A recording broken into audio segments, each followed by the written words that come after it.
Hello everyone, my name is Renaiya and I'm going to read you Diary of a Wimpy Kid, The Deep End. August, Thursday. I love my family and all, but I don't need to spend 24 hours a day with them, 7 days a week. And that's exactly the way it has been around here lately. It's not just me who's getting tired of this either. We're all going a little nuts, and if things don't change soon, I think we're going to go off the deep end. Mum said we've been cooped up for too long, and we just need a holiday. But what we really need is a holiday for each other. That's not going to happen anytime soon, though, because we don't have any money. And the reason we don't is kind of a long story. We've been living in Grandma's basement for 2 months, and I don't know how much longer we can keep going like this. Mum says that one day we'll look back on this time and smile, but she's not the one who has to share a futon with Rodrick every night. The crazy thing is, Grandma's got plenty of room in her house, so I don't understand why our whole family has to stay in a basement. When we first got here, I called dibs on the guest room, but Grandma said it was already taken. I don't think Grandma's too thrilled we live with her, because whenever her friends come over, she asks us to stay out of sight. And that's kind of inconvenient, since there isn't a bathroom in the basement, and her friends always stay forever. We can't use the kitchen when Grandma's got guests, which means we can't eat dinner until they're gone. But last night, I guess Rodrick got sick of waiting, so we heated up some leftover pizza in Grandma's dryer. There's no TV in Grandma's basement, so the only thing we've got to entertain ourselves with is each other, and believe me, that's not enough.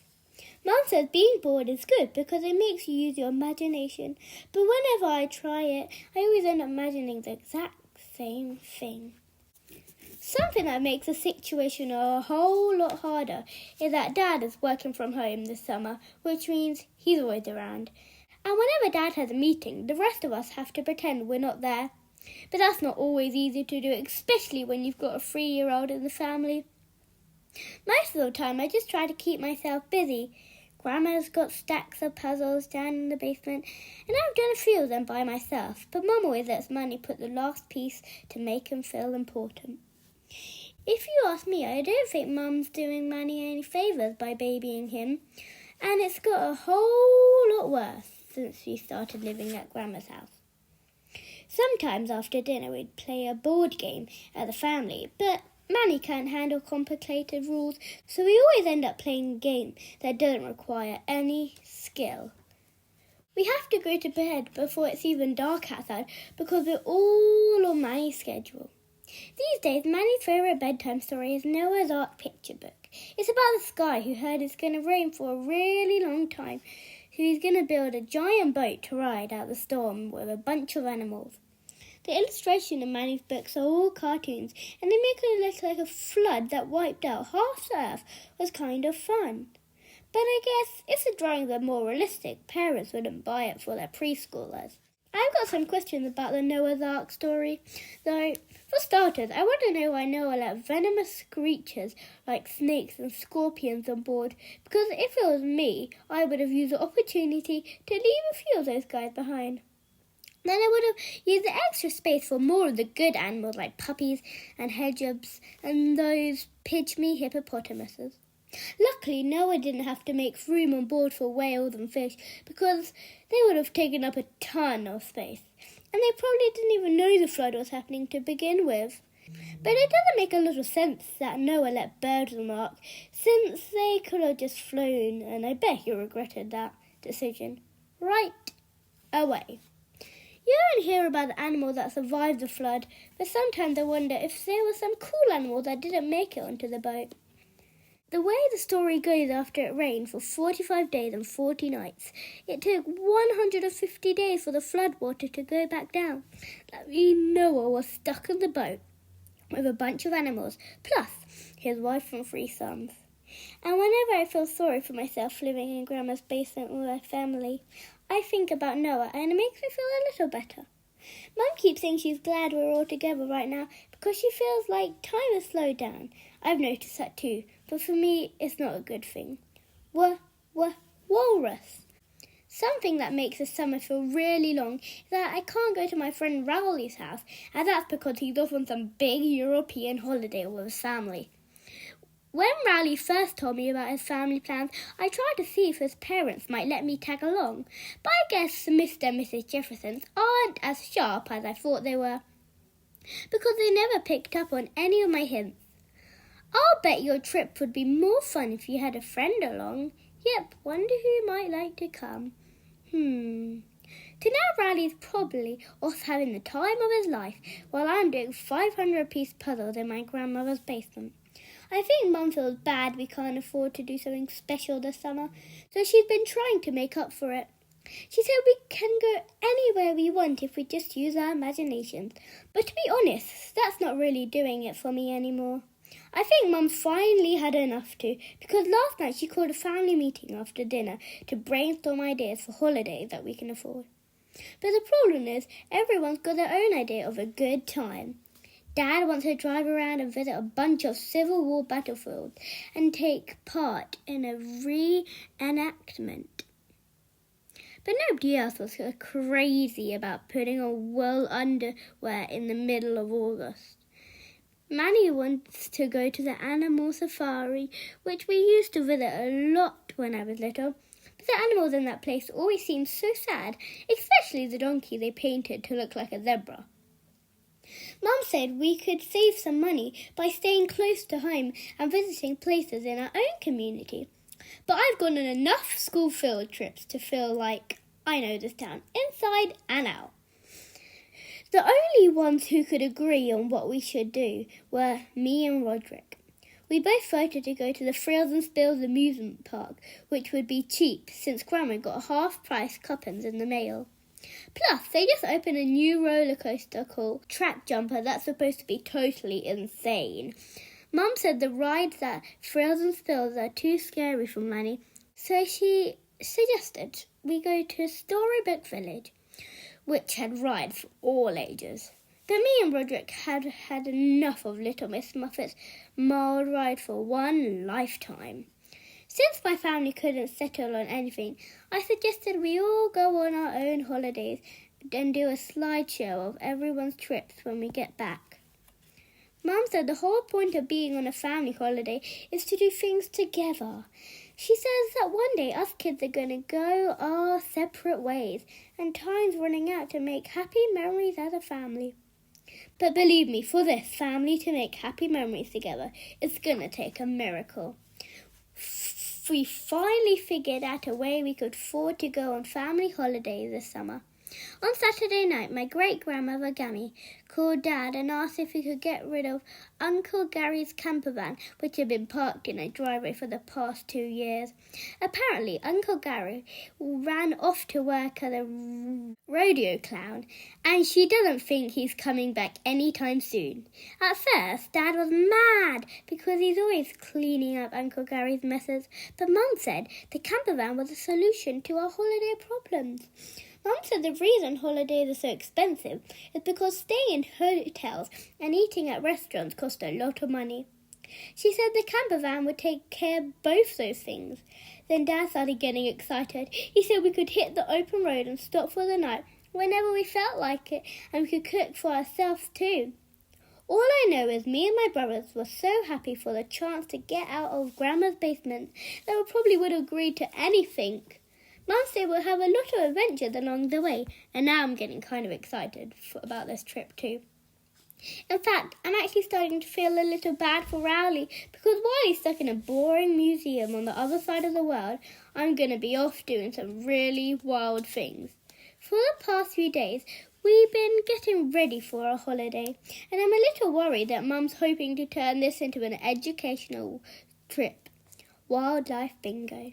But believe me, the last thing I'm planning on doing is learning. This morning we went to the grocery store and stocked up on food for the trip. Then we went to the camping superstore to get everything else we were going to need. I was pretty excited because we've never actually bought anything at the camping store before. Dad used to take me and Rodrick there when we were little, but that was just to kill time on a Saturday morning. When we got to the store today, Dad went around and picked up some basic supplies like lanterns and flasks and camping chairs. but I went straight to the section of the store with the high-end gear because I figured if we're really doing this thing, I'm going to want to be comfortable. I picked out an inflatable pull-out sofa and hiking boots with little fans built into heels, plus a solar-powered blender that can make a cherry slushies in 30 seconds. Dad said those things weren't for serious campers though, and made me put them back. Dad said we were going to live off the land as much as possible on this trip, and he picked out a few fishing rods. Well, I don't know about anyone else, but the only fish I eat comes in the shape of a stick. Manny and Rodrick got really excited about the idea of catching our own food, so they went off to find their own gear. But Mum stopped them before they could get too carried away. Rodrick was pretty disappointed. I guess he was planning on doing some trophy hunting while we were on our trip, and was hoping to decorate the kitchen when our house is finished. After Dad was done shopping, he was ready to check out, but I think Mum was nervous that we weren't getting the right kind of equipment, so she asked a salesperson to look over our stuff and see if we had everything we need. Well, this guy must have been a wilderness survival expert or something, because he had a lot to say, and none of it made me feel confident about going on a camping trip. The salesman said the number one thing we needed to worry about was bears, because there are a ton of them in places where we were going. But he said there were a few things we could do to protect ourselves just in case. The salesman said the first thing we needed to remember was to always tie up our trash and hang it in a tree, so it'll be out of reach of bears. Then he said if we really wanted to be safe, we should buy a jug of wolf urine and spray it around our camp every night, because it scares bears off. I tried to imagine whose job it is to collect wolf urine, and I promised myself I'd start getting better grades in school so it doesn't end up being me. The salesman said the other thing we had to worry about was bugs like mosquitoes and ticks, so we should always put on plenty of bug spray. I was told and bored of that idea because one time Albert Sandy told everyone at our lunch table about this kid who fell asleep outside and got sucked dry by a mosquito, and that sounded like a pretty bad way to go to me. I was starting to get a little nervous when the salesman told us everything else we needed. He said we have to have a first aid kit in case someone got injured and waterproof matches in case our gear got wet. Plus, we needed a compass if we got lost, a snake bite kit if someone got bitten, and a flare gun if things really got bad. By the time we paid, I was a little shook up. And I have to admit, Grandma's basement didn't seem so terrible anymore. I think the guy at the camping store stressed Dad out because after we paid for all the stuff, we kind of rushed out of there. And we were halfway home before realising Rodrick was missing and we had to go all the way back. After that, we drove to Gammy's house to pick up Uncle Gary's camper van. I guess Dad had thought it was pretty much ready to go, but it was a total mess inside. I remember Dad telling me that when Uncle Gary got his first car, he used to keep a bunch of garbage inside so no one would steal it. Well, I think Uncle Gary had the same idea when it came to his camper van. We spent the whole afternoon cleaning it out, and I wouldn't have been too surprised if we actually found Uncle Gary buried somewhere underneath all that trash. Once we got the junk out of there, we were finally able to take a good look around the camper van. I could see how Uncle Gary was able to live in there for 2 years because it had everything a person could need. There was a stove, a sink, a kitchen table, and a little refrigerator. Plus, there was a bathroom with a shower in it and some extra space above the cabin for sleeping. We scrubbed everything down, but each time we thought we were finished cleaning, we found something else Uncle Gary had left behind. And I don't mean to be rude or anything, but I seriously hope Uncle Gary had brought new underwear since he moved out. After Gammy gave us some sandwiches to take with us, we hit the road. When we started off, Dad was super excited about the camper van. He said since he could work anywhere he wanted now, we could live on the road until our house was finished, and maybe even longer. Then Mum chimed in. She said we could travel around the country and record our adventures, then become one of those families who gets famous on the internet. Getting around with the Heffleys. I was actually starting to get into the whole camper lifestyle too. Mostly I just thought it was cool that I could use the toilet while we were cruising down the highway. The only thing I didn't like about Uncle Gary's camper van was that it didn't have seatbelts in the living area, which was a problem whenever Dad hit the brakes. When traffic slowed down, Mum let Manny sit in the front so he could feel like he was driving. But I think she realised it was a mistake when he started laying into the horn. It was cool being out on the open road and all, but after a while, everything started to kind of look the same. So me and Rodrick went on our gadgets to pass the time. After an hour or so, Mum said we had enough screen time for the day and we needed to be off our electronics. Usually when Mum tells us we've had enough screen time, we'll take a break. But as soon as she stops paying attention, we get right back on. And after a while, she'll get tired of fighting us and just give up, which is what we thought would happen today. It turned out Mum wasn't messing around on this trip.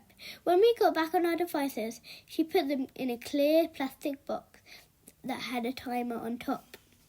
The second I saw that thing, I knew what it was because I'd seen the ad in one of Mum's parenting magazines. Mum set the timer for 2 hours, then went back to her seat in the front.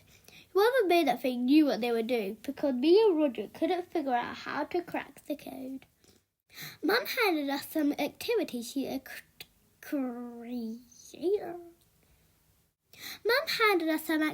she'd created for the trip and said they should keep us busy for a while.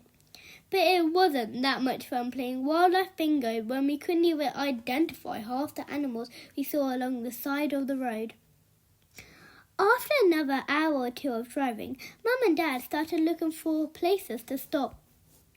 There were some signs for scenic attractions, so Dad pulled over at the exit for a place called Culpeper Ravine. Mum got all excited because she said we were like explorers who were about to see something new, but fortunately some other explorers beat us to it. We couldn't find any parking, so we had to move along. And it was the exact same story for the next 3 places we tried to stop. I know I should feel lucky to be alive at a time where there's modern medicine, smartwatches and peanut butter-filled pretzels, but sometimes I wish I was born a little sooner so I had a chance to actually discover something.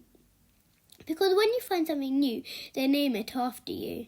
But by now, everything worth finding had already been discovered.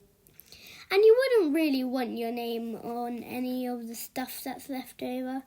Greg Stitch. One time the planetarium in our house had a fundraiser, and if you paid $10, you get a certificate that said a planet in some faraway galaxy was named after you.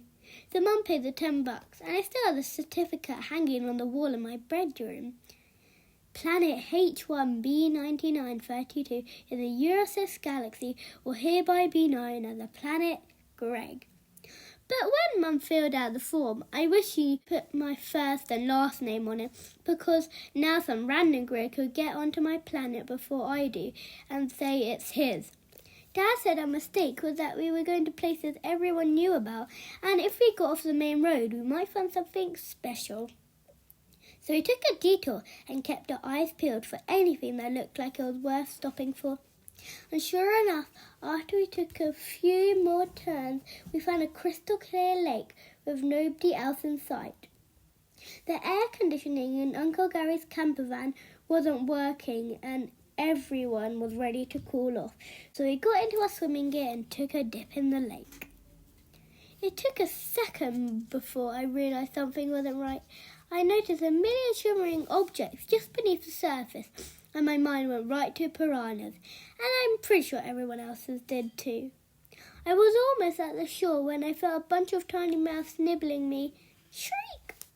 I thought I was being eaten alive, and by the time I made it out of the water, I was surprised to be in one piece. Or almost in one piece. I had a scab on my knee when I got into the water, but by the time I got out, it was totally picked clean. Just then, a truck pulled up, and the 2 guys inside looked angry. That's when we found out the lake we were swimming in was a fish hatchery. I think those guys were about to call the cops on us for trespassing, and we didn't want to stick around to find out. So we piled into the camper van and Dad stepped on the gas. The next time Mum makes fish for dinner, I'm going to definitely check the package to see where they came from first. The crazy thing is, the fish hatchery wasn't the last place we got chased away from. We tried parking the camper van in a meadow so we could get out and enjoy the view while we ate, but it turned out to be somebody's farm. We finally found a field that didn't look like it belonged to anyone, so that's where we stopped for the night. The sleeping situation wasn't great. The kitchen table converted into a bed, which is where Mum and Dad slept.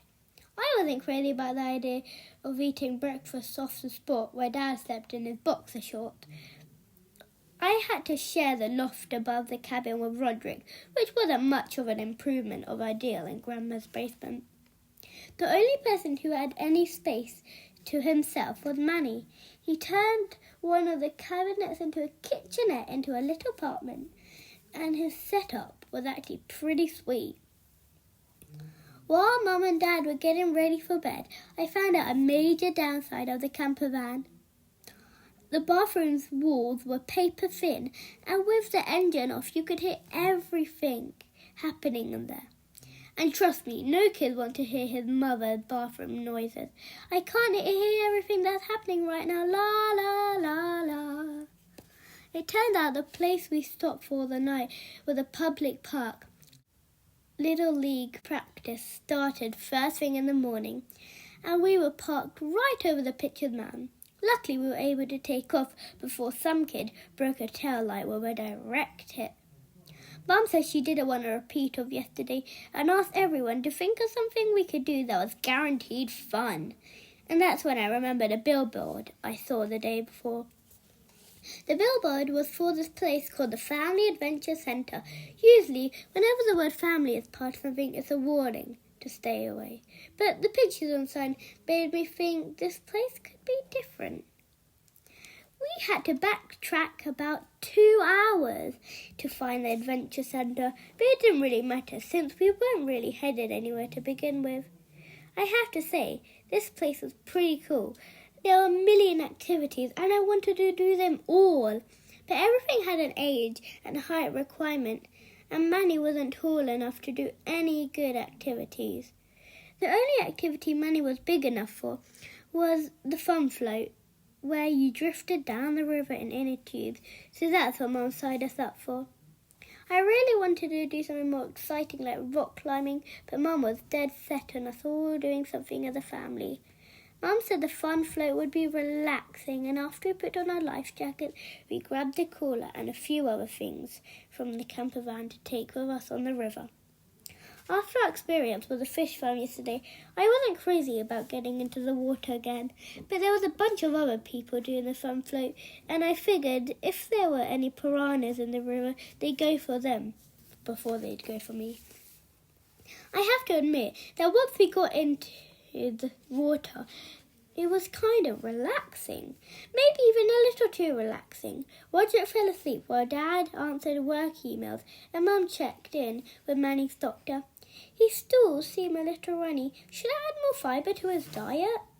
So no one was really paying attention when we hit a shallow part in the river and came to a complete stop. We had to take our tubes out of the water, and it wasn't fun walking across a bunch of sharp rocks in our bare feet. Once the river got deeper, we put the tubes back in the water, but my inner tube must have got punctured in the shallow part because it was losing air. So I took Manny's tube and we emptied the ice out of the cooler so we could use that. I thought the trip was going to take 20 minutes, but it had already been 2 hours with no end in sight. And we really slowed down when we got stuck behind a big group of people jamming up the river. I hit a warm spot in the water, and I've been in enough baby pools to know what that means. So when the river got wider, I paddled my tube around those guys to try and get out of their way. Unfortunately, I went a little too far and ended up in a part of the river where the water was really rough. And a few seconds later, I got tossed from my inner tube. I was actually pretty scared. The water was moving so fast. I pointed my feet downstream to make sure I didn't crack my head open onto a rock. I called out for help, but the people around me had the music up too loud to even notice. My family tried to save me, but it turns out they're totally useless in an emergency. Up ahead, people were pulling the inner tubes out of the water in the landing area, so I tried to paddle myself over there as well. But the water was moving way too fast, and I was getting pulled downstream. My family got out of the river, and Dad was yelling and pointing at something near me. That's when I saw a big branch hanging out over the water, and I grabbed it. For a second, I thought everything was going to be okay. Then I noticed something drifting away from me, and I realised it was my swimming shorts. A lifeguard from the adventure centre started wading out towards me with a float, and I knew if I just kept on hanging onto the branch, she'd rescue me. But all I could think were the people in the landing area who were about to see me without my swimming shorts, and Rodrick was already recording me with his phone. So I decided the best move was to let go and take my chances. Luckily, the water wasn't as rocky downstream, but it was still moving fast. By the time I was able to drag myself onto the shore, I must have been a quarter of a mile from the landing area, and I never did find my swimming shorts, but thankfully I found the cooler. Last night, everyone in my family agreed that our trip was off to a pretty terrible start, but we couldn't decide what to do next. I thought we should just admit this trip was a mistake and go back to Grandma's. But Dad said we couldn't turn round now because we hadn't done any actual camping yet. Dad said there was a national forest a few hours away, and if we camped there, we could stay in one place for the rest of the trip and relax for a change. I wasn't crazy about going off on our own, but I knew how the rest of the summer was going to play out if we went back to Grandma's now. I didn't feel great about camping in the wilderness, but Dad said if we got into any trouble, there were rangers who could help us out, and that made me feel a little better. So we spent the night in the car park of the adventure centre, and first thing in the morning, we headed for the national forest. The ranger at the entrance told us it hadn't rained in a few weeks, so the risk of fire was really high. Then she gave Dad a map and a pamphlet with tips on how to camp responsibly. The forest was big, so it took a while for us to get to our pitch, and we didn't see a single human being on our way. The pitch was actually really nice. There was a lot of space for the camper van, and we were right next to a little stream. After we set up our hammock and chairs, we kicked back and enjoyed being out in the nature. At least most of us did. After a few minutes, Mum asked what our plan was, and Dad said this was the plan. Mum said we couldn't just sit around all day, and we needed to do something active, like go on a nature hike or something. But that sounded like a lot of work to us guys, especially after a long drive. So Mum said if we were all going to laze around, she was going to put our electronics in the vault for the rest of the trip. And that was enough to get us moving. Mum pulled out the map and found a trail that was nearby. And before we headed off on the hike, she told everyone to fill up a flask and put on bug spray. But I was a lot more worried about bears than bugs. I remember that the guy at the camping store said if you saw a bear out in the nature, the best thing you could do was make noise to scare it away. Luckily, Uncle Gary left some pots and pans under the sink in the camper van, but I wasn't going to wait until we spotted a bear to start making a racket. Everyone got annoyed with me pretty quick, and Mum told me I needed to take the cookware back to the camper van. She said I could catch up with them further down the trail, and I was actually fine with that because that stuff was pretty heavy anyway. Plus, I was actually starting to wonder if the noise might actually attract bears, because whenever I hear pots and pans, I'm thinking dinner. After I put the cookware back in the camper van, I turned around and got back on the trail. I thought if I hurried, it might take me 10 minutes to reconnect with everyone. But then I ran into a problem. The trail split and I didn't know which way my family went. I figured the odds were 50-50, so I headed left. But I walked for a long time without finding them, and I figured I must have picked the wrong path. So I went back to the place where the fork in the trail was, and that's where I hit another snag. I was all turned around and couldn't remember which path was the one I hadn't taken yet, and which one led back to the camper van. And I couldn't tell which one was which, because every tree looks the same to me. That's when I started to get worried. I remembered the guy at the camping store saying that sometimes bears will use human trails because it's easier than walking through bush. So I really didn't feel good about hanging out in the middle of an intersection. I read that bears' sense of smell is 1,000 times better than humans. So when I pulled out the container of lip balm I had in my pocket, I practically started hyperventilating. I decided to get off the trail, which turned out to be a dumb move, because once I was off the path, I couldn't find my way back. My mind started racing, and I thought about what would happen if I was lost for good. I read stories about human beings who got cut off civilizations and were raised by wolves. And I didn't know if there were any wolves in this forest, but there were plenty of squirrels. Chitter, chitter, chitter, chitter.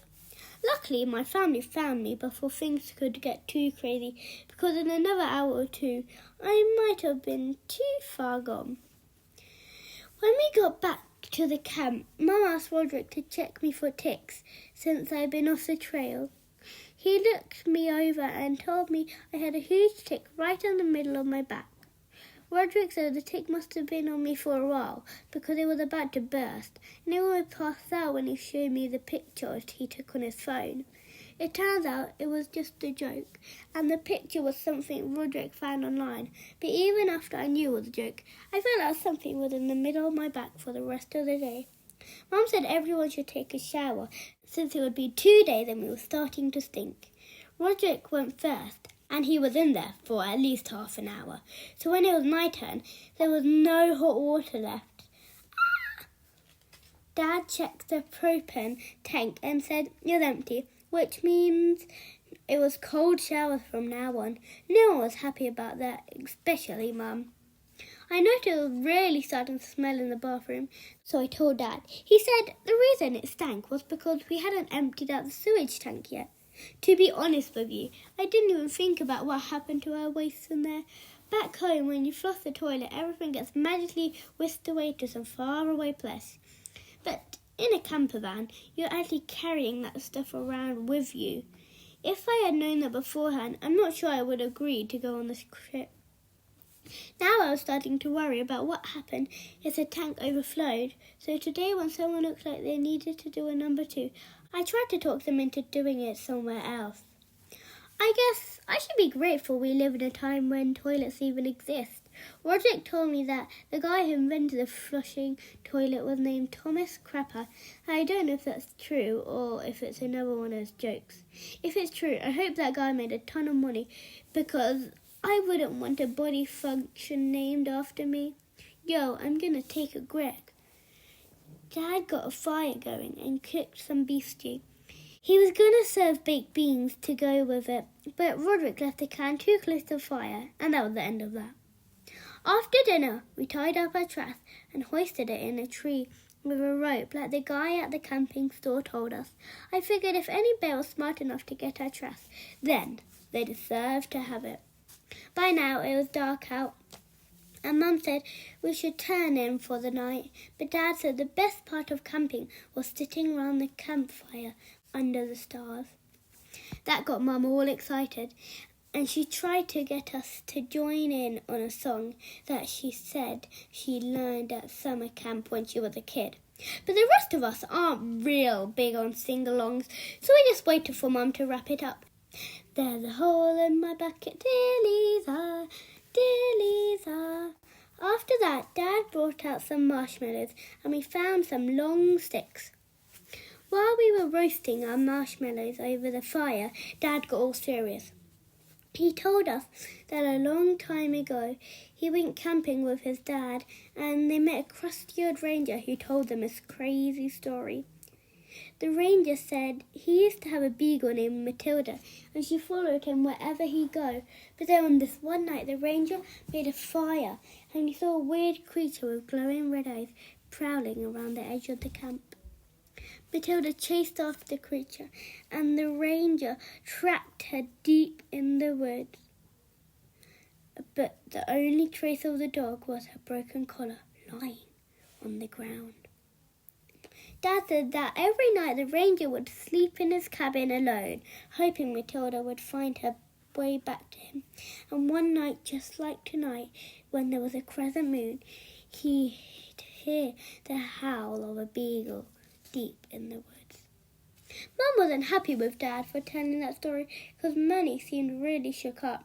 And to be honest, I was a little spooked too.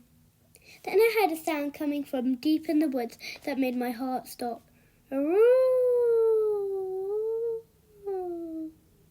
For a split second, I thought it was the ghost of Matilda.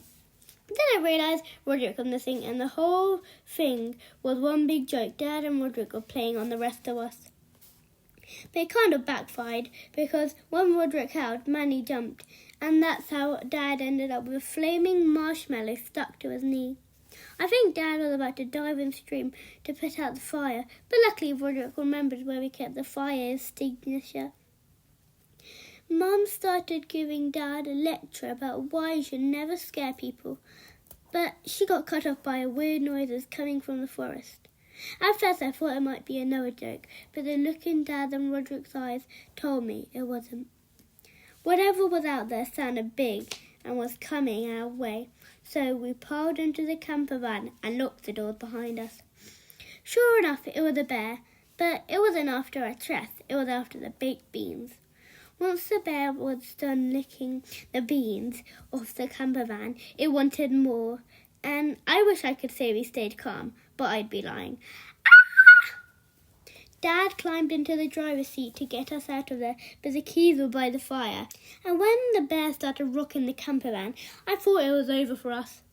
I guess Manny did too, because he managed to scramble out of a window and get up on the roof, and he took the flare gun with him. Last night, the light from the flare scared off the bear, so when the ranger arrived at our pitch, we didn't really need to be rescued anymore. By then, our biggest problem was the marshmallow burn on Dad's knee. The ranger said it was totally reckless for us to shoot off a flare because it could have started a forest fire. Then she said we were going to have to leave the park first thing in the morning. Well, that was fine with me. We lasted one night in the wilderness, and I don't think we could survive another. When we left the park this morning, I was really looking forward to getting back to Grandma's basement. I knew we had plenty of hot water and no bears. But Mum wasn't ready to go back home yet. She said the reason we had a bad time camping is because we were too isolated, and if we went to a place where there were other people, we would have more fun. Mum told us she'd heard of this campsite where they have all sorts of activities for families and everything you need is in one place. Then she started looking up nearby campsite and found one that had potential. What caught my eye was the word luxury. After getting a taste of real camping, I was ready for something a little more upmarket. I knew from Sunday school that Eden was another word for paradise, so that sounded promising. The way I remember it, Adam and Eve got kicked out of the Garden of Eden because one of them was tempted to eat an apple from a forbidden tree. If it was me, I wouldn't have given up paradise for a piece of fruit. It would have had to have been for something good like cake. It took us most of the day to get Campus Eden, but when we crossed the bridge and got our first look at the place, I could see why they named it that. We pulled up at the lodge and went inside where a member of staff told us all about the awesome stuff they had at the campsite, like a games room and a pool and sand pits, plus a lake with canoes and kayaks. There was also a shower block where you could take a hot shower, which was the thing Mum was most excited about. What I liked was that each pitch had its own sewer hookup. The inside of our camper van was starting to smell like a monkey house, and I was really looking forward to our sewage tank getting flushed out. Mum told us the member of staff we'd like a pitch with a lake view, but the woman told Mum that people book those way ahead of time and that the only spots left were in the economy lot. I guess Mum was focused on that hot shower, so she said we'd take whatever they had, and after we paid up for the week, we drove our camper van down the hill to find our pitch. The further down the hill we went, the smaller the pitches got. And when we found our spot, Dad could barely fit the camper van onto the concrete pad. After we parked, Mum unloaded the camping chairs while Dad tried to figure out how to flush the sewage tank. I wanted to be as far away as possible when he got that process started. So I told Mum and Dad I was going to go off and explore the campsite. I wanted to check out the games room, so that's where I went first. There were a few arcade machines in there, but nothing I was really interested in playing. They had a pool table, but from what I could tell, it didn't have any actual balls. I checked out the swimming pool next, and that was kind of a disappointment too. It was full of little kids, and their parents weren't even keeping an eye on them. Nowadays, kids wear these floaty vests, so they don't even have to learn how to swim. It's not like when I was growing up, when you had to learn the hard way. Swim. Some of the little kids drifted out into the deep end, which was a problem because people were doing cannonballs off the high board. There was no lifeguard on duty, so everyone was pretty much doing whatever they wanted. I didn't really feel safe going into the pool, so I decided to relax in the hot tub instead. But that's when I found out that this place wasn't joking around about the pet-friendly thing. There was a snack shack in the pool area, and the laundrette and shower block were close by. I wanted to kill a little more time before I went back to our camper van, in case Dad wasn't done emptying out the sewage tank yet. So I explored some of the other pictures to see what they were like. The nicest ones were the deluxe pictures that overlooked the stream. Those people had satellite dishes and fancy barbecues, and they had actual lawns they took care of. I could tell the deluxe campsite people didn't like us economy guys hanging around their property, so I didn't stick around for long. The spots further down the hill weren't as nice, but each row was kind of like its own little neighbourhood. One of the rows had a bunch of older people in it, so I'm guessing that was the area for retirees. A few rows down were families with little kids. Some of the rows had themes, and people went kind of crazy with the decorations, and a few people didn't have full-size camper vans, and I felt grateful that Uncle Gary hadn't left us one of those. Some other people didn't have camper vans at all. There was one area that looked like it had a full motorcycle gang in it, and I was glad I didn't end up as neighbours with those guys. But it might have been even worse if we ended up in the pet-friendly row, because that area was a total zoo. I could tell when I was getting closer to the economy row because the pictures were blacked and a whole lot tighter, and people had to make the most of the space. When I got back to our pitch, Dad was cooking hot dogs on the barbecue. I wanted to ask him if he washed his hands after doing the sewage hookup, but I thought he might get annoyed with me. Mum was trying to get to know some of our neighbours, but they seemed like the type of people who like to keep to themselves. Once Dad was done cooking, we sat down at our picnic table to eat. But the people on the other side of us were playing beanbag toss on the roof, and somebody up there had a lousy aim. While we were cleaning up the mess, I told Mum and Dad I thought coming here might have been a mistake. But Mum said sometimes it's hard to get used to a new place, and I just need to give it a chance. Then she reminded me that we hadn't even visited the lake yet, which would be the best part. I was about to say something else when I got interrupted by a noise coming from the direction of the main lodge. It sounded like one of those air raid sirens you hear in the war movies when enemy bombers are approaching, and it put me totally on an edge. Our next-door neighbours seemed nervous too, and they gathered up the stuff to take inside the camper van. When Dad asked what the siren was for, our neighbour said it meant there was a skunk on the property and everyone needed to get inside in a hurry. Well, that was enough to get us moving. We shut our door and peeked out of the window while we waited. Sure enough, a few minutes later, a skunk came sniffing around our pitch. It got up on the picnic table, and when it started eating our hot dogs, there was nothing we could do but watch. Once the skunk was done eating, it left after a while. The siren stopped and everyone came back outside. And even though the skunk was gone, the whole pitch smelled terrible. Dad said the reason it smelled so bad was because there was some sort of chemical in the skunk's glad that people can smell from a mile away. And he said if you got sprayed by a skunk, it would be 1,000 times worse. He said the best thing you could do if you ran into a skunk was to back away slowly, because a skunk will only spray a person if it feels like it's concerned or threatened. Then he said, you know you're about to be sprayed if a skunk stands on its front legs and wiggles its butt, but by then it's probably too late. Rodrick said that a skunk spray doesn't just smell bad, it's flammable too. I don't know if that's true or if it's just another one of his lies. If it is true, then once skunks figure out how to light matches, us human beings are in big trouble.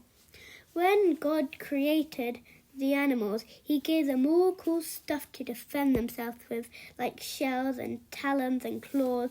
But then when the time came to create people, all the good ideas were used up. Good luck. I guess God made up for it by giving us brains, but if it was up to me, I probably would have gone with quills. I figured if something so small as a skunk could scare off predators by smelling bad, then maybe it could work for me, and that's when I decided I'm not going to shower until I finished high school. I probably shouldn't have told Mum my plan, because all it did was remind her that I skipped taking a shower today, so now she's making me take one first thing tomorrow morning. Luckily, we had a few extra hot dogs in the camper van and Dad cooked them over the fire, but I kept thinking about that skunk, so I was already a little jumpy when all of a sudden we got sprayed. But it wasn't a skunk that sprayed us, it was one of our neighbours. Apparently, 9 o'clock is lights out at the camp, and I guess people around here take that pretty seriously. So we turned in for the night, but I didn't really sleep, because like I said before, those economy pictures were packed together tight. It turned out the whole camp was early to bed, early to rise. We didn't even need to set our alarm clocks because our neighbours let us know when it was time to get up. Believe it or not, some guy was doing wood carvings on his pitch. I wanted to give him a piece of my mind, but when I saw the chainsaw, I figured maybe I could let it slide this one time. After Dad got out of bed, he started cooking pancakes and eggs on the griddle. Mum was just getting back from the shower block, and she gave me the scoop on how things worked up there. She said you have to pay for the shower with coins and gave me a few. Then she told me that I needed to stop by the laundrette and move our clothes from the washer to dry. I really didn't like the idea of taking a shower in a public building when you live in a house with your family. The bathroom is the only place you can get any privacy, so when I'm in there, I'm in my own little world. And once that door's locked, I can do anything I want. Are you always standing there? I'm flossing. But sometimes I get myself in trouble in the bathroom. Once I always broke my ribs when I was pretending to be Spider-Man in the shower. When I arrived at the shower block, the line was already wrapped around the building, and I got to know my fellow campers a little better than I wanted to. I figured the line was split at the entrance and guys would go one way and girls would go the other. But it turned out this place doesn't have those kind of boundaries. I found out the reason the wait was so long because there was only 3 shower stalls inside. When it was finally my turn, I put 25 cents in the coin slot and that got the shower going. The hot water felt good, especially since I hadn't had a hot shower in a few days. But I couldn't really enjoy it since the stalls only went so high. I closed my eyes and tried to pretend I was by myself. But that was kind of hard when the person in the next stall started getting chatty. Is that raspberry silk shampoo? I decided to wrap things up and get out of there, but the shower stopped before I had a chance to rinse the shampoo out of my hair. It turned out 25 cents only paid for 3 minutes of hot water. I tried to hand the next person in line a coin to put inside the slot, but I couldn't get his attention. So I stepped out of the shower to put the coin in myself. But I guess that was just the opportunity this guy was waiting for. And what really stunk was when he started using my shampoo. I didn't feel like getting into an argument with a naked guy, so I left. But some soap suds got in my eye and I could barely see where I was going. Luckily, I found a way to the laundrette where there was a sink and the water was free. Once I finished rinsing the shampoo out of my hair, I started looking for our clothes. But someone had taken them out of the washing machine and dumped them on the floor so they could put their clothes in. After I put our clothes in the dryer, I decided I was going to stick around the washing machine, find out who dumped our stuff on the floor when they came back to get theirs. But when I saw who it was, I thought maybe I could let things slide one more time. When I got back to our pitch, all I wanted to do was crawl back into bed. But Mum said we were all going down to the lake. I needed to put on my swimming shorts. I reminded her that I didn't have any swimming shorts anymore. I was hoping that would get me off the hook. But Mum said Rodrick had a spare pair, and even though I'm not a fan of wearing someone else's clothes, I knew there was no point in debating her about it. I figured if we splashed around the lake for a few minutes and acted like we were having a good time, Mum would be satisfied and let us go back to the camp. But she took a camera with her, and that always complicates things. This summer, Mum's been spending a lot of time on social media, and whenever she sees how perfect her friend's family looks, it makes her jealous. So Mum's always putting us in these awkward poses to make it look like we're having a good time. But there must be something wrong with our family, because we can never get our act together.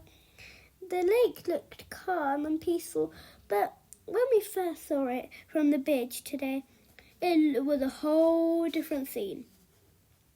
I was expecting the lake to be clear like the one at the fish hatchery, but it looked dirty to me. And that's probably because people weren't just using it for swimming. I thought people were acting like kind of nuts at the pool yesterday, but at the lake it was a whole different level.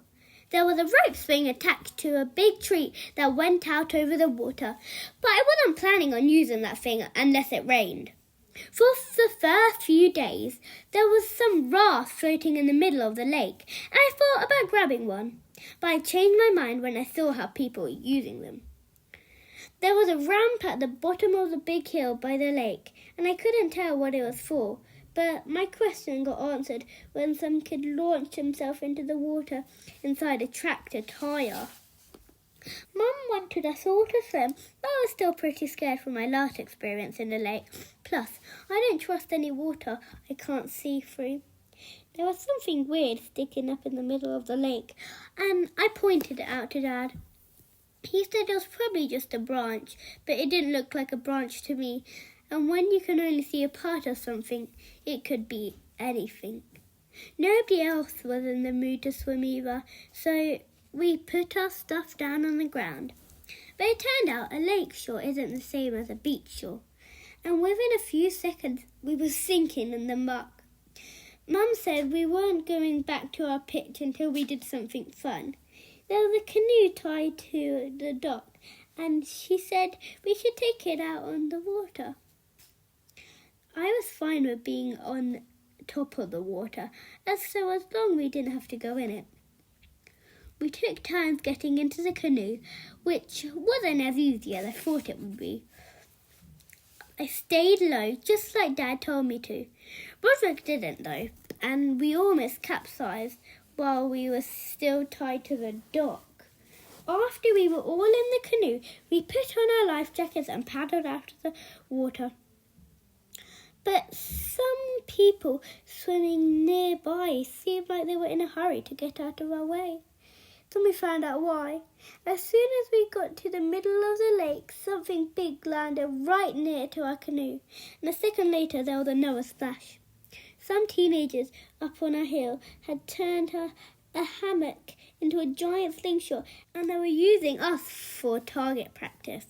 I guess that explained why no one was using the canoe. We tried to paddle back to the dock, but the guys on the hill were getting more and more accurate with each shot. I guess Rodrick didn't want to get hit, so he decided to abandon the ship, and that was a problem for the rest of us, because now we were unbalanced. Our canoe capsized, and somehow me and Dad ended up underneath it. At first I thought it was a good thing since we were protected from those watermelons, but I changed my mind when we took a direct hit because it was like being in the inside of a drum. Me and Dad ditched the canoe and swam for the dock, and we had to move fast because now we were out of range, so the guys on the hill were skipping their shots. We pulled ourselves onto the dock where we were safe. Mum was upset because her camera was ruined, but I didn't really want my picture taken right at that moment anyway. I think Mum realised we had a little too much family time yesterday because this morning she said everyone could do their own thing. I was planning on relaxing for once, but Mum had other ideas. She said this camp was full of kids my age, and this was the perfect opportunity to branch out and make new friends.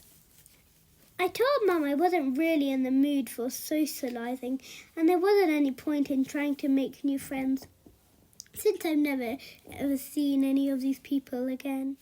But Mum said some of her best friends to this day are people she met at summer camp when she was my age. I told Mum it's different from when she was growing up, and it's a whole lot harder to make friends with strangers nowadays. But Mum said she could help me with that. I was hoping Mum would just drop it, but 10 minutes later a group of boys passed by our camper van.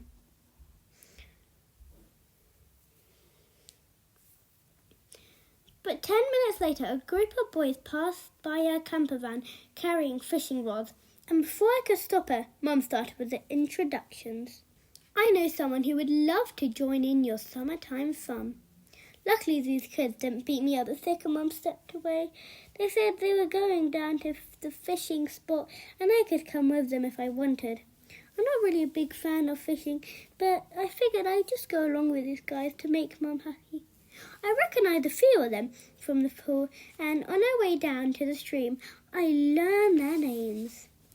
Everyone was calling the smartest kid Juice Box, and he seemed to be the one in charge. The kid with the inner tube was Big Marcus, and I couldn't tell if he was wearing that thing for fun or if he actually couldn't get out of it.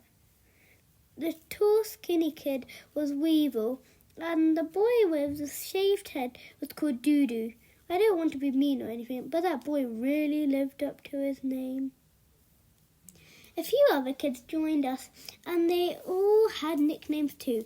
So I guess that's the thing around here. Five-Head Cutter, Regulus Marcus. Juicebox asked me my name. I figured since everyone else was using made-up names, I might as well too. Jimmy Dogfish. The stream was pretty shallow on the spot, so I didn't see how these guys were going to catch any fish. But I found out the real reason they came here wasn't to catch fish, was to talk. And they argued about everything. The first topic was which superhero would win a fight, and that turned into conversation about which superpower was the best. And somehow that turned into a debate about what kind of animal you'd choose to fight if you're sentenced to death. And then they got into an argument about whether it would be better to fight a person with the head of a shark or a shark with the head of a person. And the guys were split down the middle on that one. The conversation got pretty heated, and then it got physical. I didn't want to get hurt, so I tried to stay out of the way. But just like that, it was over, and everyone acted like nothing happened. I was starting to get nervous hanging around a bunch of guys who like to settle things with their fists. And I told them maybe I should be heading back, but Juicebox said that since I was a new kid around here, it was their job to show me the ropes. And I decided to go along with it, mostly because I didn't want Doodoo putting me in a headlock. It turns out these guys had been coming here for years, so they knew all the ins and outs of the place. They knew how to get a free bag of pretzels from the vending machine at the log. The exact time the delivery truck came to resupply the camp store and where you needed to be when they threw out the day-old donuts. Plus, they knew where all the cute girls in the camp were staying and when they each ate lunch. These guys are big pranksters too. We even found a half-filled bottle of shampoo on the ground, and that gave Juicebox an idea. He took us around the back of the shower block to the wall on the other side of the shower stall. As soon as the person near the window finished rinsing the soap suds out of his hair, Juicebox squirted more shampoo on his scalp. The guy lathered up his hair again, and once he finished rinsing it, Juicebox was there with another squirt. After a couple more rounds of this, the guy started getting angry. Yeah! But when he heard Cutter laugh, we were busted. And it was the last guy we should have been messing with too. Luckily, Juicebox and his gang knew all the good hiding spots on the campsite, so we lay low behind the snack shack until the coast was clear. I never really had a group of friends before, and I was starting to have fun. The guys wanted to go down to the field by the lake and play some games, and I figured they wanted to play some normal like football or tag, so I went along with them. But these guys had their own idea of fun. And most of the games involved someone getting hit by a ball or getting tackled, and sometimes both at the same time. The last game we played was Red Rover, where everyone makes a human chain and tries to keep one person from getting through. But Big Marcus was unstoppable and we got pretty banged up. It seemed like everyone was ready to wrap things up for the day, but that's when something fell from the sky. It was those teenagers on the hill launching watermelons from their hammock. We ran for cover underneath the shed where they kept the kayaks, and that's where Juicebox told me was going on.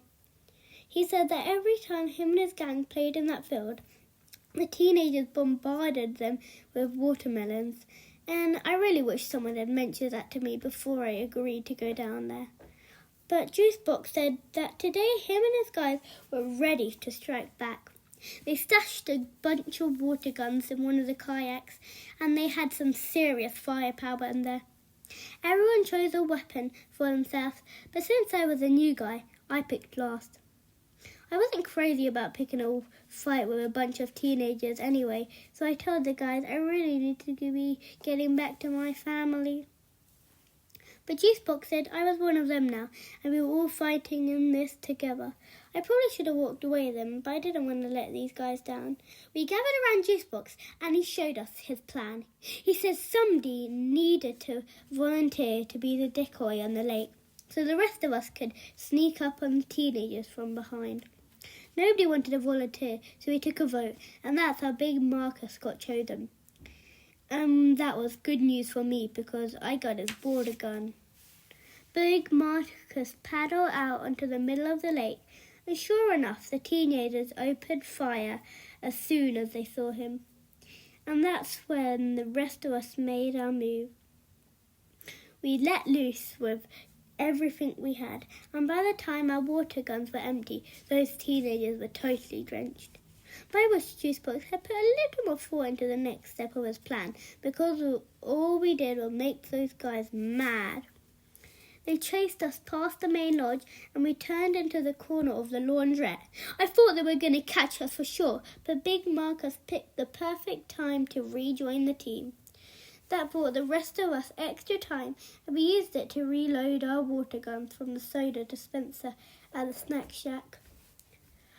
Cutter grabbed a few squeezy bottles of ketchup and mustard from the extra firepower. So when the teenagers arrived, we were ready for them. I don't know if it was the soda or the ketchup that did it, but a few seconds later, the snack shack was full of bees. We ran to the hiding spot we used earlier in the day and took a minute to catch our breath. Everyone was in the mood to celebrate, but Jukebox seemed worried. He said those teenagers would be coming for us and that the camp director was going to be mad we made a mess at the snack shack. Cutter said we should make a pact that if one of us got caught, nobody would rat anyone else out, and everyone else seemed to like that idea.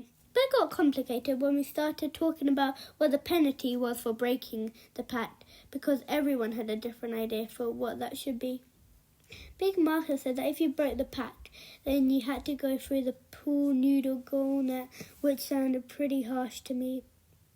Regular Marcus said if one of us snitched, that person needed to wear his underwear for the rest of the day. Some people wanted to take it even further. Firehead said it would be your dad's underwear and you have to walk past the pretty girl's pictures at lunchtime. Then the guys got in an argument of whether the underwear should be clean or dirty, and things got physical again. But I was actually glad because it gave me the opportunity to slip away. Thankfully, Mum didn't have any big plans for us today because after everything that happened yesterday, I really just wanted to lie low for the rest of the trip. Mum went to the camp store to pick out some groceries for dinner, and when she came back, she was all excited about a fly she picked up at the main lodge. Pool party tonight. Nobody else was crazy about going to this pool party, but Mum said this could be just the thing to turn our trip around. We all knew that once Mum gets an idea in her head, there's no talking her out of it. Plus, it had been really sticky and hot all day, so I figured it would be nice to cool off for a few hours. Mum forgot to get plastic utensils at the store, so she sent me up there with some money. I was a little nervous. One of those teenagers might spot me on the way, so I wanted to get there back as quick as I could. But I stopped when Regular Marcus called out to me when I passed by the place we hid yesterday. Psst. Regular Marcus told me that this morning the posters started appearing all over the camp, and he showed me the one he took from the laundrette.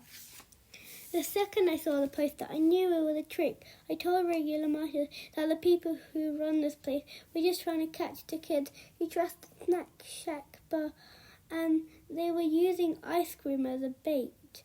I told him not to fall for it and to tell the other guys not to either.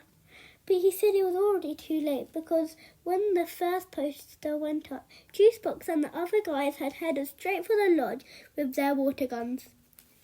Regular Marcus said he would have been with them, but he had to go back to his camper van to grab his squirt gun. By the time he got to the lodge, the doors were already locked. So Regular Marcus climbed up onto a recycling bin to look through the window and see what was going on. And what he saw wasn't pretty. It turned out there was no ice cream at all. The camp director told the guy they were going to have to scrub every inch of the snack shack tomorrow morning and use toothbrushes to do it. I guess Juicebox didn't like the sound of that, so he told us, the camp director, the whole thing was a big misunderstanding. He said the other guy got roped into the fight and the guy that started it all was still on the loose. And when the camp director asked the name of the ringleader, Juicebox threw the new guy under the bus, Jimmy Dogfish. But I guess the camp director wasn't convinced because after he let the other guys go, he made Juicebox walk to the door with him to find Jimmy Dogfish character. I really didn't want to be there when they reached my camper van, so when I got back to our pitch, I told everyone we needed to eat quick so we could get to that pool party.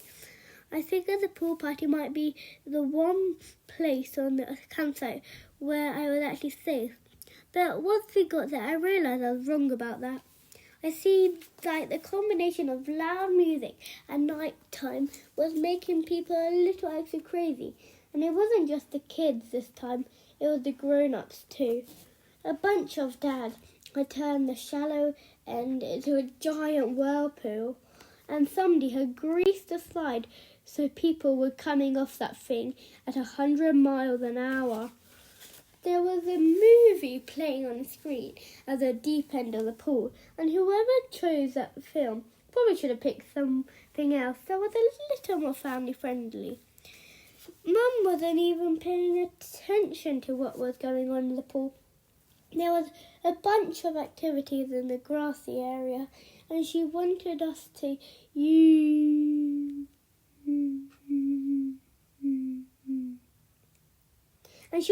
participate in everything.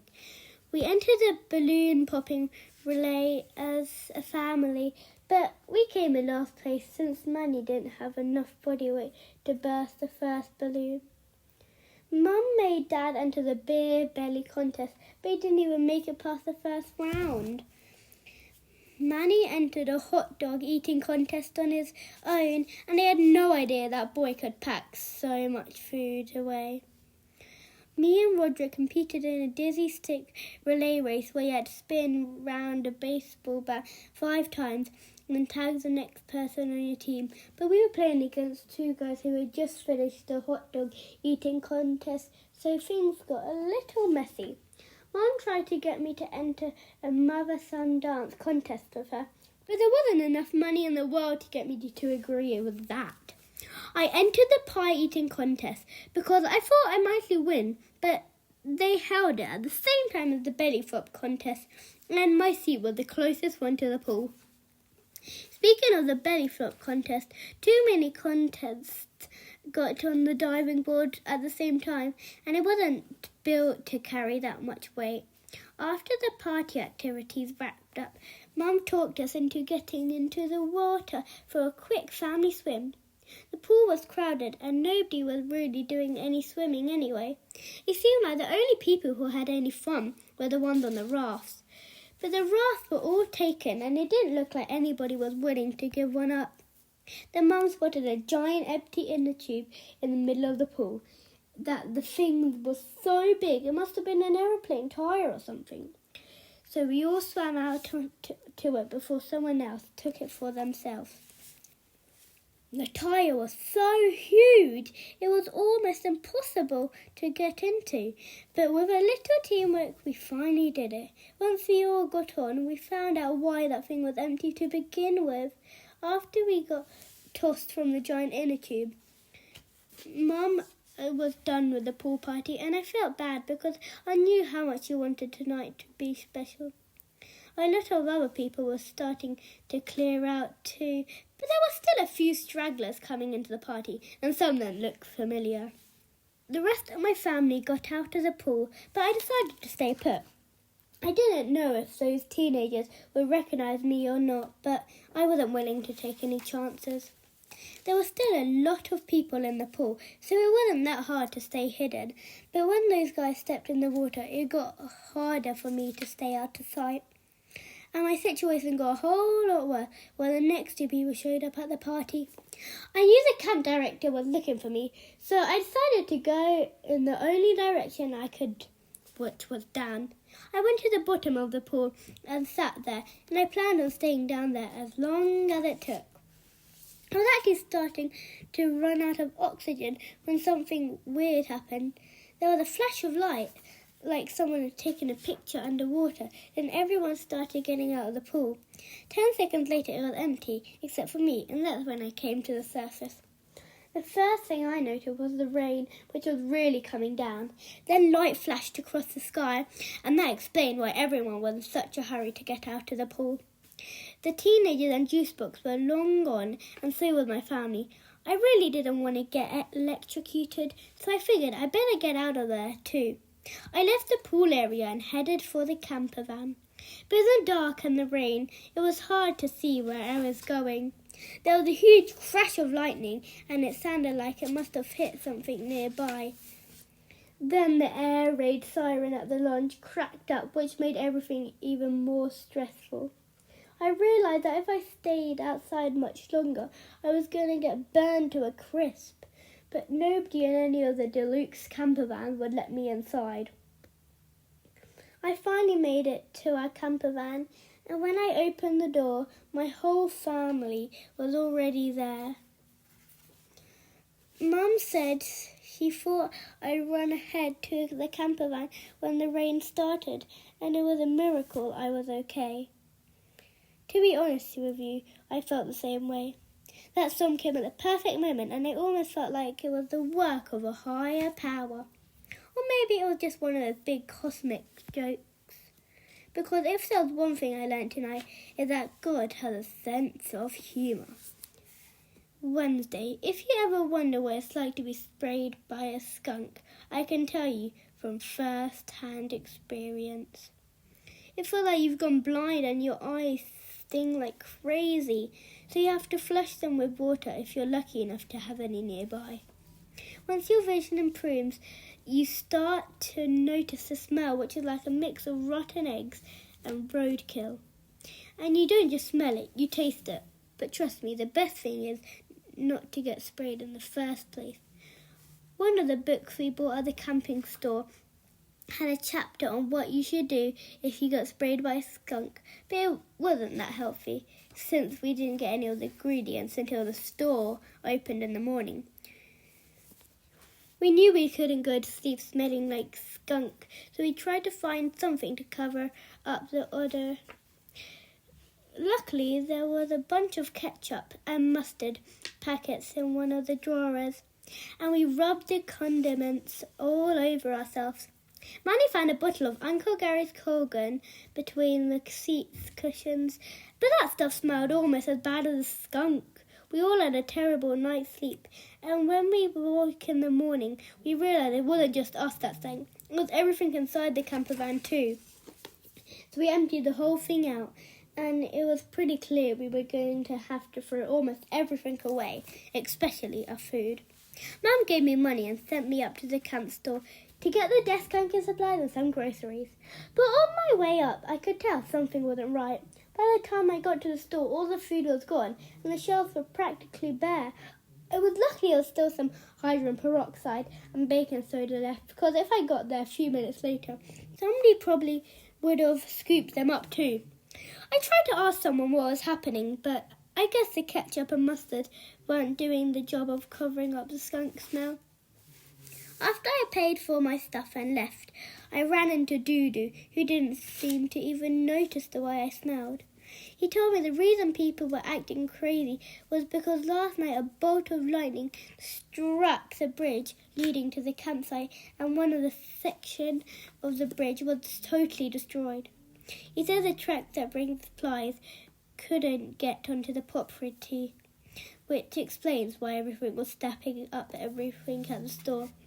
But now I was the one who was panicking, because if nobody could get into camp, that means nobody could get out either. I ran back to tell Mum and Dad what was going on, but by then our neighbours had woken up, and apparently they weren't crazy about the skunk smell. I followed Mum and Dad in on the bridge situation. Mum said the most important thing was that we didn't panic, because that never helps. And she said that we should be focused on right now was getting rid of this odour. The deskunking instructions said to pour the baking soda and hydrogen peroxide in a hot bath, but it's not like there was a bunch of bathtubs on the campsite, so we used the next best thing, and it turned out dogs don't like the smell of skunk either. We must have soaked in the hot tub for an hour, but in the time it took to scrub our bodies and our clothes clean, things at camp had gone totally off the rails. It started with the water. When the camp store ran out of water bottles, people used the tap by the main lodge to fill up their containers. Some people took more than they needed though, and the well ran dry. So then people got water from wherever they could find it. Things got really ugly when people ran out of the coins they needed to operate the showers. So now quarters were like gold, and I heard about a woman who sold her wedding ring for 75 cents. Some people got frustrated they couldn't get their hands on any coins, so they raided the arcade. People hit the laundrette next, and I knew this whole place was going to stink after everybody ran out of clean stoves. Eventually, someone got the bright idea to get the water directly from the plastic tank above the shower block. The tank fell off the roof and rolled down the hill, where it leaked out half the water before coming to a stop at one of the sand pits. Then the other half emptied out into the sand. Now people were really freaking out and tried to save what they could, but the sand pits turned into quicksand and a few people actually had to be rescued. Around dinner time, everyone started getting hungry. Some people had enough food to last them a few days, but everyone else was counting on getting their groceries from the camp store. So things started to get a little crazy, and a bunch of people raided the snack shack, and one person stole a giant bag of food from the pet-friendly area. The animal must have got the sense that things were getting out of control, so they banded together. And then one of the neighbours fired up their barbecue to cook some hamburgers, and a pack of dogs made its move. A few people ate the leftover hot dogs from the pool party, and the teenagers from the hill salvaged some of their slingshots ammunition down at the field. I was more nervous than hungry. People do crazy things when they're desperate, and I had no idea how bad things would get. So I kept my shirt off to show everyone that I didn't have a lot of meat on me. The other thing I was worried about was the weather. Dad's phone said another storm was coming tonight, and that was the last thing this place needed. Mum said everyone was overreacting and that by morning someone would repair the bridge and everything would go back to normal. But when night fell, things at the campsite got a whole lot worse. And when one of the DOAWK camper vans got tipped over by people who thought they were hoarding canned food and toilet paper inside, Mum finally admitted things were serious. Now we all wanted to get out of this place, but nobody could figure out how, and that's when I thought of the stream. I remember there was one part that was really shallow, and I said we might be able to drive the camper van over the rocks and get to the other side.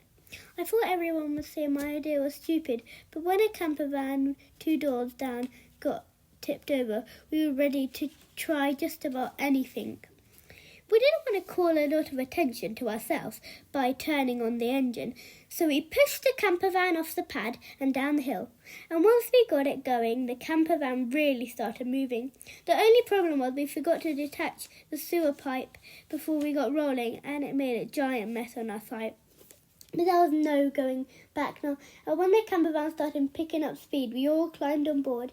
We coasted to the bottom of the hill, where the lake emptied into the stream.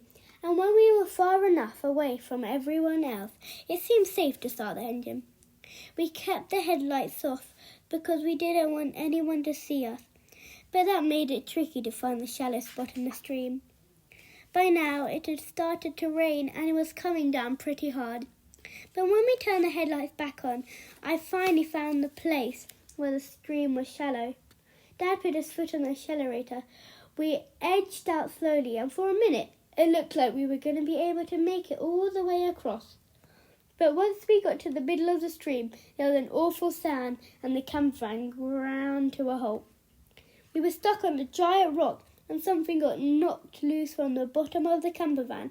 I'm not an expert on cars or anything, but whatever that thing was, it looked like it was very important. But it turned out that was the least of our problems. The rain was getting a lot heavier, and all of a sudden the stream wasn't so shallow anymore. Now our sewage hooked up was underwater, and it didn't take long for the system to back up. The mess in the bathroom overflowed into the main living area, and we scrambled to keep off the floor. We knew we couldn't stay inside the camper van, so we tried to get out. But by now the water in the stream was moving so fast it wasn't safe to leave. The camper van was filling up with water and we had to climb even higher. Rodrick pulled himself onto the roof first and then helped the rest of us up to safety. But once we were all on the roof, the camper van started to turn. By now the stream was overflowing and the camper van lifted free from the rock. It was stuck on. 5 seconds later, we were drifting downstream. We were headed right for the bridge, and if we had stayed where we were on the roof, that thing would have taken our heads off. That's when I noticed that some of the seat cushion from the kitchen had floated outside the door. I jumped first and everyone else followed my lead. The only person who didn't jump was Manny. He had climbed back down into the camper's van and was sitting in the driver's seat. The rest of us was freaking out because the camper van was about to hit the bridge. But at the last second, Manny pulled the wheel hard to turn right. And the camper van started to turn. And when it reached the bridge, the camper van snapped into place like a puzzle piece. Manny wasn't finished though. He grabbed something out of the glove compartment, then he shot off the flare gun for the second time this trip. Even though it was still raining hard, the flare lit up the sky. A few minutes later, we saw headlights coming our way. At first, I thought people were coming to rescue us, but when they got to the bridge, they just kept going. It took a full hour for all the vehicles to cross to the other side. And when the very last motorcycle drove over the bridge, the only thing we could hear was the rain. After the campsite emptied out, we were the only ones left. With all the people gone, we were finally able to enjoy ourselves. And for once, Camp Eden lived up to his name. So all it took for this place to turn into paradise was for everyone else to leave. 2 days after the storm, the delivery truck came back to the supply in the camp store. And that night we ate like kings. We had the whole lake to ourselves too. And since the water was nice and deep, we actually had fun. I don't want to be corny or anything, but we actually did make a few happy memories during our stay. But I just want to point out that I was right because it took a miracle for it to happen. I'm not sure we needed to go through all that drama, though, so maybe the next time we do something as a family, we can stick with something boring like mini-golf. I'm really looking forward to tell Rowley about my holiday when I get back, but I'd probably leave out the parts that weren't so great, and I might change a few other details here and there because you should never let the truth get in the way of a good story. I hope you enjoyed listening to me read Diary of Wimpy Kid, the Deep End. Have a nice day. Bye.